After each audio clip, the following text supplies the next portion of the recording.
Hello viewers, আসসালামু আলাইকুম। Welcome back to my channel. আশা করি সবাই ভালো আছেন। আজ আমি আপনাদের মাঝে হাজির হয়েছি একেবারে ভিন্ন প্রসেসে বরবটি ভাজির রেসিপি নিয়ে। চলুন তাহলে আমরা মেন উপকরণে যাই। দেখুন, আমি বরবটি নিয়ে নিয়েছি। বরবটি আমি ভালো করে ধুয়ে এরকম লম্বা লম্বা করে কেটে নিয়েছি। এখন এখানে আমি 1 চামচ মরিচ গুঁড়ো, হাফ চামচ হলুদ গুঁড়ো এবং সামান্য একটু ধনিয়া গুঁড়ো, সামান্য একটু জিরে গুঁড়ো এবং সামান্য একটু চাট মশলাগুলো অল্প অল্প করে দেওয়ার চেষ্টা করবেন। অতিরিক্ত মশলা ভালো লাগে না। এবং স্বাদ মতো লবণ আর দিব সামান্য একটু তেল দিয়ে আমি ভালো করে মিক্স করে নেব। দেখুন, আমি হাত দিয়ে প্রথমত ভালো করে মিক্সড করে নিচ্ছি।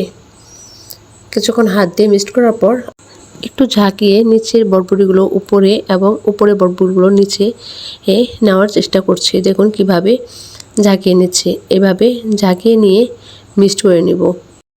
আমি ভালো করে মিক্সড করে নিচ্ছি। আপনারা চেষ্টা করবেন একটু ভালো করে মিক্সড করার জন্য, যেন মশলাগুলো বরবটির ভিতরে যায়।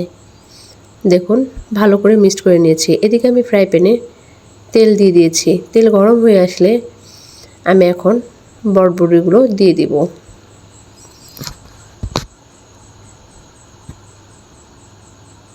দেখুন, আমি বরবটিগুলো দিয়ে একটু নেড়ে চেড়ে নিব। এভাবে যদি বরবটি ভাজি করেন অসাধারণ লাগে, অনেক টেস্ট। আপনারা শুধু একবার বাসায় ট্রাই করবেন, তখন অবশ্যই বলবেন কতটা টেস্ট। আমি বরবটিগুলো একটু নেড়ে ছেড়ে দিচ্ছি।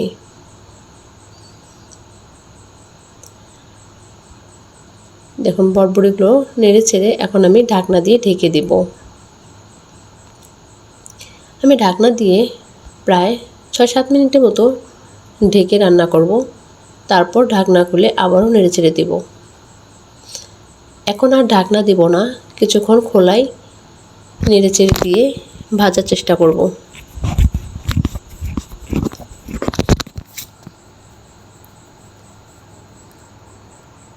দেখুন, মোটামুটি আমার কিছুটা ভাজা হয়ে গিয়েছে। এখন আমি আবার ঢাকনা দিয়ে ঢেকে দেব। এখন আমি 2-3 মিনিট পর ঢাকনা খুলে আবারও নেড়ে চেড়ে দেব। দেখুন, আমার বরবটি ভাজি হয়ে গিয়েছে। অসাধারণ হয়েছে এই বরবটি ভাজি। আপনারা অবশ্যই ট্রাই করবেন বাসায়। খুবই অল্প সময়ে ঘরোয়া উপাদান দিয়ে এত টেস্টি খাবার রান্না করা যায়, ভাবাই যায় না। যদি আমার রান্না আপনাদের ভালো লাগে অবশ্যই কমেন্ট করে জানাবেন। আমার পাশে থাকবেন, লাইক দিবেন, সাবস্ক্রাইব করবেন আর আমার জন্য দোয়া করবেন। আল্লাহ হাফেজ।